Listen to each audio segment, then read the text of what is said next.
கர்த்தருடைய ஆலயத்திற்குப் போவோம் வாருங்கள் என்று அவர்கள் சொன்னபோது மகிழ்ச்சியாயிருந்தேன். சங்கீதம் 122 சங்கீதம் 1 வசனம். இந்த வசனத்தின் ஆழமான அர்த்தத்தை ஆராய்வோம். ஆலயம் ஆனந்தத்தின் ஆதாரம். கர்த்தருடைய ஆலயம் என்பது வெறும் கட்டிடம் மட்டுமல்ல, அது நம்முடைய ஆவிக்குரிய வாழ்க்கையின் மையம். ஆலயத்தில் நாம் கர்த்தரை வணங்கி அவருடைய வார்த்தையை கேட்டு சகோதர சகோதரிகளுடன் ஈடுபடலாம். இந்த அனுபவங்கள் நமக்கு அபரிமிதமான ஆனந்தத்தையும் சந்தோஷத்தையும் அளிக்கின்றன. ஆலயம் பலத்தின் ஆதாரம்.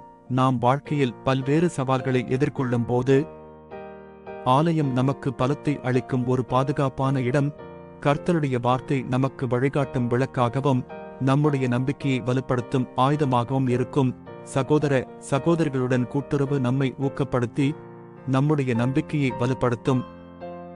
ஆலயம் பரிசுத்தத்தின் ஆதாரம். ஆலயம் என்பது பரிசுத்தமான இடம்.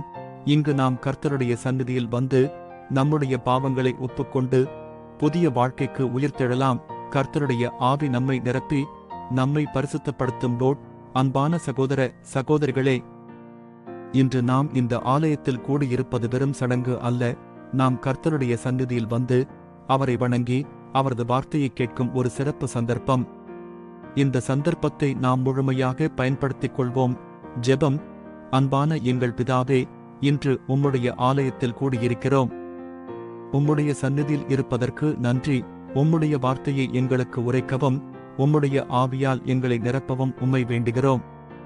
எங்கள் வாழ்க்கையில் எல்லா நாட்களிலும் உம்முடைய இருப்பை உணர அனுமதிக்கவும். எங்கள் குடும்பங்கள், நண்பர்கள் மற்றும் சமுதாயத்திற்கு ஆசீர்வாதமாக இருக்க உதவுங்கள். இயேசு கிறிஸ்துவின் நாமத்தில் வேண்டுகிறோம். ஆமென்.